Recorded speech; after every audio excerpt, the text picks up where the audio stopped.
All right, so you got a situation like this. You're clicking this button here, and you get this error. So you can go to File, Options, Trust Center settings, macro settings, and sometimes you can change it. You can enable it like that. Or sometimes this is grayed out and you can't do anything at all. Your company might have blocked you from doing that. So what can you do? I'm going to leave this at disable, and we're going to write a script to fix this instead of doing it right here.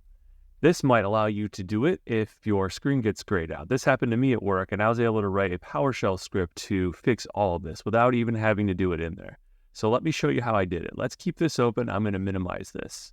All right, so what we want to do is we want to open a new text file. So right click, new text document, and we'll just call this enable. All right, let's open this up. Okay, one quick thing before we get started. Enabling macros can allow potentially dangerous scripts to run. So one thing I do is I do something kind of weird. I set my background, my desktop background, as something kind of random. And that way, and people were like, hey, what's up with your wallpaper? Why is it so weird? And it kind of reminds me, hey, I need to change my macro settings back.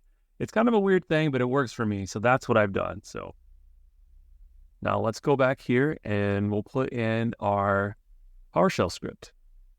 Okay. So what we're doing here is we're defining our registry path here. So this reg path thing, this is a string, and essentially it represents the registry path. So this is where the trust header settings are going for Excel. That's what we're doing right here. So now this is the good stuff. This is the VBA warning. So you might know that, you can enable, you can disable with notification, or you can disable except for certain situations, like if you digitally secured something. So in this case, we're going to enable all just so this works properly. But if you look to the right there, you can kind of see the different settings there. All right. And this is going to work by you keep Excel open and then it's going to close it. It's going to reopen it and then it's going to apply the settings. So that's what's going on right there. So you can kind of see the stop process and start. Okay. So now we're going to create a message that basically makes the person acknowledge, basically hit enter to finish this whole thing and, close it out. You don't have to do this. It's optional, but I just find it's helpful rather than having a script just open up and then close really quick. And you don't even know if it worked unless you programmed it yourself. Then you know it works, but you know what I mean. This last line is basically a fancy way of just making it so someone has to push a button to continue and to end the script. So whether you type in the letter V or you hit enter or whatever, basically it's just a way to acknowledge and move on. That's about it. We're going to wrap this up here and let's go ahead and save it. And make sure we save this as a .ps1 file.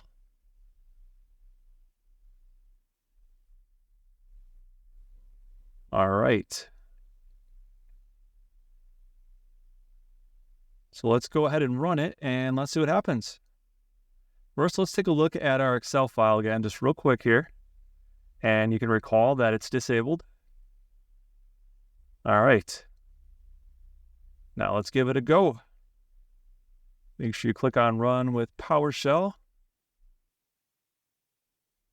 And we got our message there. Excel's doing its thing.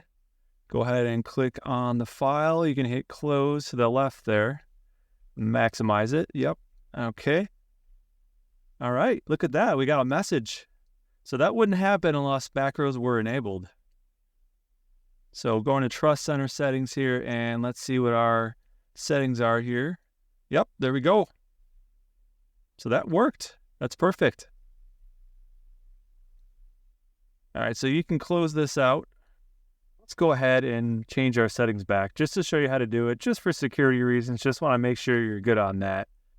And 4 is the original setting we had where we disabled all macros. We can save that when we're done and we can rerun it and get a sense of what happens. So let's do it. So just like before, we're going to right click, we're going to run with PowerShell. And it's doing its thing here. Okay, Excel's doing its thing. Let's click on the message to see if it's been disabled. And it looks like it's been disabled. So there you have it. You saw it both ways. All right, now that we're done with everything, we can put our screensaver back to normal. We don't need a reminder anymore. Our macro settings are secure for now, so we're good. When you're dealing with macros and your registry, you just want to play it safe. So just be careful. Anyway, thanks for watching and subscribing, and take care, everyone.